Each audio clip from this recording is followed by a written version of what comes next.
Hi everybody.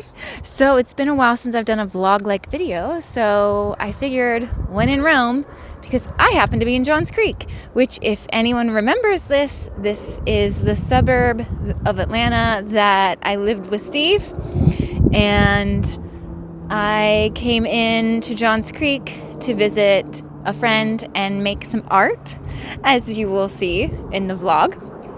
So we had to come to the spot where Steve and I's story started, and it happens to be Valentine's Day. So what a great day to be here and honor him. I'm not a big holiday girly. I'm a big celebrate love every day. Celebrate your people every day. Celebrate life every day. But when in Rome, we celebrate Valentine's Day at the Chattahoochee. Didn't do my hair for this video, so seems appropriate. I recently addressed this on social media that people sometimes question why I still talk about Steve 6 years later. It'll be 6 years in April. And as I started writing again and going through old journals and pulling up the stories and watching old videos, because there was a point in time where I couldn't even touch it. It was just too much for me.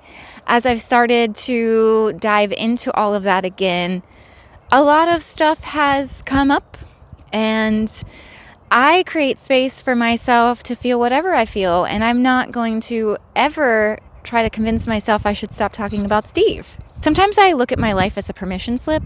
A lot of the art I make, I feel, is an invitation for people to make art. I post a lot of videos of me dancing around, just being silly, bebopping, because I want to create permission for other people to do so. I try to be myself so I can create the space for other people to have permission to do so. And talk about your loved ones that have passed for 6 years, 10 years, 20 years, for the rest of your life if you want to. This is your permission, because there is no point in time where we stop remembering things and the impact that people had on us. And that experience impacted me so much, and I took it and made it into my whole career. I'm trying to write about it without a pressure of what it's going to turn out to be. But I'm trying to write about it again from this lens and this perspective. I've been writing about it, and I'm going to continue to, because of the amount of growth and richness and substance. The world that just moves from headline to headline to headline, it can be easy to feel like you're supposed to do that with your own life. Just move on to the next. And I don't know, I don't really vibe with that. And I don't feel like I'm stuck in the sad like I was when Steve first passed. I'm no longer debilitated by anxiety. I am able to see so much healing and growth, and I've been able to witness so much understanding come from the experience, be transmuted into what I'm creating now. What a freaking gift. Like, why would I want to not pay attention to that? Since the beginning of February, I have felt such a shift happening inside of me. You know, it's the end of the year of the snake, the start of the year of the horse. I feel that shedding and that get up and go energy. But beyond that, something feels different, and it's welcome, because I've not been shy in sharing my experience and separating from the situationship and how just absolutely attached I was. And what I'm realizing is he was part of like a 6-year pattern, even though he was only part of that for 3 years. But since Steve passed and I got back into dating, the way in which I was dating was very much so me trying to prove myself as worthy of being liked and somebody wanting to be with me. And instead of just being me and letting whoever likes me come to me, it was more so me trying to prove myself over and over to every guy that's been here since Steve. I didn't have to convince Steve of anything. That man knew he loved me. He pursued me. He made all the efforts. Having that experience and then witnessing yourself go back to your old patterns, it's confusing. I healed a lot while I was a caregiver from having to face so much stuff. A lot of things came up, and as a direct result, I felt vastly different, more confident of my role in the world and who I was, and I was creatively alive. And I actually was very, very surprised that I fell back into the pattern of, ooh, don't you see how good I am? Shouldn't you want to pick me? Do you need me to convince you? Because I will. I needed to look a lot of things in the face, experience a little disillusionment, because you can't see anything for what it is when you're holding the vision of what you want it to be. They held like the safest spaces for me, as well as introduced me to new things that I want in a partnership. However, none of them were partners. I was over here being like, we could build this thing together. I could see it. I can see it. And that was never what they were in it for. I had to see that, eyes wide open. And I think that is an interesting pattern, how much I will project what I want on a situation. I did that while taking care of Steve. I projected that he was going to live and all kinds of things were going to happen. So, I mean, really since February, I have been inspired to do a lot of past self meditations where I go meet the version of me that met this situationship. And then I meet the version of me that met the first guy that I got intimate with after Steve.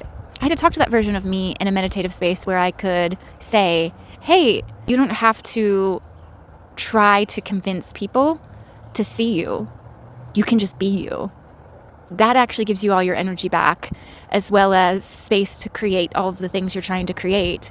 And as we know, if somebody is going to be coming in and being a great love like Steve was, I've got to just be myself and let them see that and decide that for themselves. Like, I am not here to convince anybody of anything.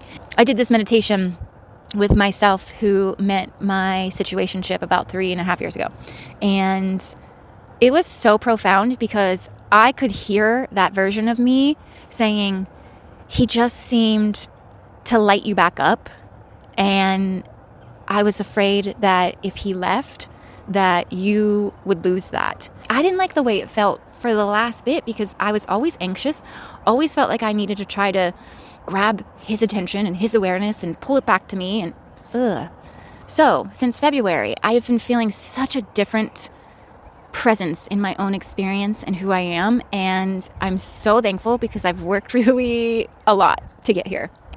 I had an epiphany in this process that a part of me internalized that Steve chose me because he knew I would take such good care of him, and he knew he was sick, which isn't true. And it was just playing into that same story that I have to prove my worth for somebody to choose me. At the end of this situationship, I had to recognize how much I fell into the role of playing victim. I do not want to find myself being a victim that disempowers you. I love being able to be reflective of my role in a place and fully self-aware.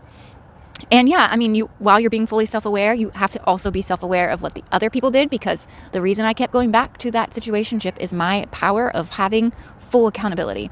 I was always like, he didn't do nothing wrong. He's been nothing but honest. I'm the one making these choices to keep go back. It's my fault. It's both of us. So I never want accountability to go full-blown, everything's my fault, because that's not true. Two people create a dynamic in a relationship, not just one. But I'm feeling a different resolve. I'm feeling a different confidence. I hope one day I can find the words for it, but you know what? I don't need to. I want to explain to you how much better I feel, but I also know that words are not the way in which you explain how much better you feel. It's more so that embodiment. And sometimes that is like you have to be in experience of the personhood with me. Like, we have to have a conversation where you actually see me embody some of these healed spaces and traits. But that being said, I am feeling a lightness I haven't felt in years, ever, maybe even. Honestly, I don't know if I've ever felt this clear and open and concise and tapped in and creative and hopeful and focused. And I am so thankful. And it's a reminder of how much the work works, how much spending so much time controlling these thoughts. Because my brain can be the sweetest, most beautiful, thoughtful place, or it can be just a recipe of her own disaster. And the work I have done is flowing through me. One of the reasons I try so hard to find the way to describe what I'm feeling is because then I feel like I could find a way to teach others to be able to tap into this. My biggest mission in life is just to let other people feel peace and joy and have access to the same types of healing that I have. Atlanta, we're sitting in the forest. interesting also to be in Johns Creek because I recently made contact with somebody who does Where Are They Now videos for Say Yes to the Dress. And she's going to do a Where Are They Now video for Say Yes to the Dress Atlanta, our episode, which if you haven't seen, season 3, episode 11, Live for Today, Hope for Tomorrow. That show was life-changing. It put us on the map. It was just the right positive energy to start our life with. And I will never regret going on the show, even though I really was hesitant due to not wanting to deal with drama, because of just having that video, having the footage, of a different perspective of our wedding and the whole process. Life is really bringing me in a full circle. And mostly I'm just trying to be present for it so that I can really shed every last thing I need to shed and be ready to gallop full speed ahead, because I know I'm being called and I'm ready. I feel so ready. I have so much energy. I have so much belief. Just remember to notice the difference between how you feel when you change relationships or situations or do the work. That's how you know it's working.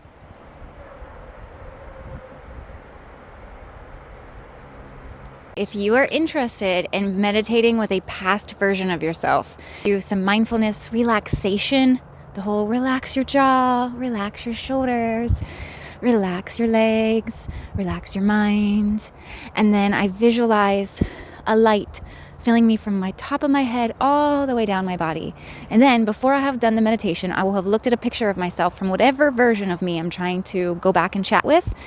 And I just imagine I'm walking down a path, and it's always a path like this because I love being at a river or in the woods.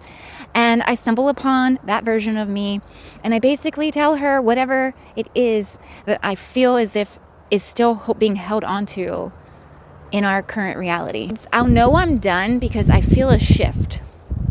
It's one of those shifts where it's, when you actually have a lot of tension in your body and you finally feel ease and rest and relaxation. That is the shift that I'm looking for in the middle of the meditation, to where I can say, hey, thank you for showing up to this with me, because I see you. I see how you got to where you are, and I understand completely, but we don't have to do this anymore. We get to do something different. And that excites me. It's so exciting. It doesn't have to be the same. We love this. Feel ready to walk into a new reality. This is your invitation. Because I promise you, if I can feel this way, anyone can. Because boy, was I stuck in some loops. Loop-de-loop, round and round they go. Where they'll stop, nobody knows. But it's time to get off the loops. This is real-time action of you seeing me leaving a season where there was so much fog in my mental health. And this is the clearing. This is what it looks like to come back to life, to come back to aliveness. When I was shaping the clay with my friend, I kept thinking about how I am now in a phase of shaping my life and shaping my days. Healing is not about erasing what happened. It's about becoming. And as you see in this vlog, I had a lot of process, but then also I've had a lot of opportunities come up this week. And it's as if it's the aliveness returning to me in real time to show me that the process was always worth it. Always gonna take me here. And we're only just getting started. I am getting ready to film with a new crew of people that are filming about some people in Atlanta. And we're filming in my spot. And it made me think about a year ago, exactly a year ago on this day, February 15th, I came to look at this loft for the first time. It was out of my budget, but I said, okay, if I can stretch my budget, let me go see what's in the realm of possibility. It was a rainy day, just like it is today. And when I walked in and saw the light, I just knew and worked really hard and with a lot of magic and got this place. And so as I was getting ready to film, I thought, just take the leap. Take the leap. Whatever it is that seems big and scary, do it, because you will level up to be able to sustain it. You do have the capacity. If you are feeling called, you're feeling called because it is your time. Take the leap. We are out walking in my absolute favorite park of Atlanta, Westside Park, which is where I will be doing my first free event on Saturday, February 21st, 11 a.m. to 1 p.m. I've been working on this vlog for the past several days, and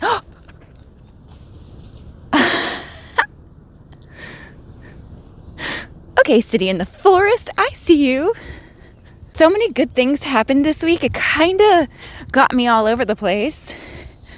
You know, I collaborated with some people, filmed with some people. I've just been in my creativity bag, and it's been significantly warmer outside. So we've been outside. Yesterday was the Lunar New Year. It was a new moon. It was a solar eclipse. It was Ramadan. There was just so much collective energy in that same day. And I took the day in between clients and just made a ceremony of the day, set some intentions. It was beautiful to watch the amount of people I saw really trying to put just some goodness out into the world while everything feels so potent. Would you look what we have here? Here, we have signs of life returning. In the energy of spring coming back to life, reconnecting with friends, and just kind of feeling that spark be lit again. You know, it's really interesting. I was talking to a client recently, and she's pretty burnt out. And I just randomly was like, you've run out of lighter fluid. Imagine you're a lighter that's out of lighter fluid. That spark isn't there. You know, we just sometimes just need a spark to get us going again. And you gotta feel the lighter fluid or you're not gonna have a spark. And so this is why I am always trying to create spaces for people, because I just want them to fill their cup. We're all out here pouring so much love and care and goodness into the world, trying to be difference makers, trying to put better energy out there, trying to work on ourselves, hold ourselves accountable, pay attention to how we are contributing to anything going on globally. And you can't do any work if you aren't giving back to yourself, filling up your cup. This is my space that I do so. And I have jokingly, but in all seriousness, named this place Trash Creek because there's so much trash. And now, since I'm going to be creating a free event in this park, I have now been touched by the reminder that something that bothers me, I can do something. And especially if I'm organizing enough people to come here anyways, and I say, hey, there's a volunteer opportunity. If a lot of us come down here to this creek collectively and just pick up trash, it would make such a difference. I remember somebody asking me, like, what's the point? Trash just keeps coming back. People just keep trashing and littering. The point is, each time we clean it up, it's just us feeling more empowered to do something.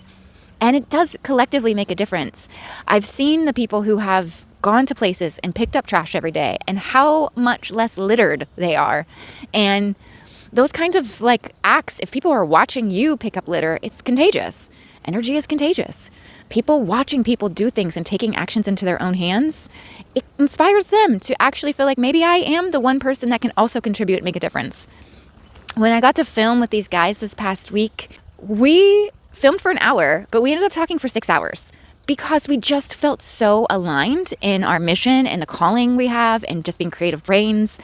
Something we all realized collectively was the more we tap into what our biggest callings are and listen to our intuition and find that God consciousness within us that makes us know that we're doing the right thing, we're making the right choices, we're showing up in alignment and in love.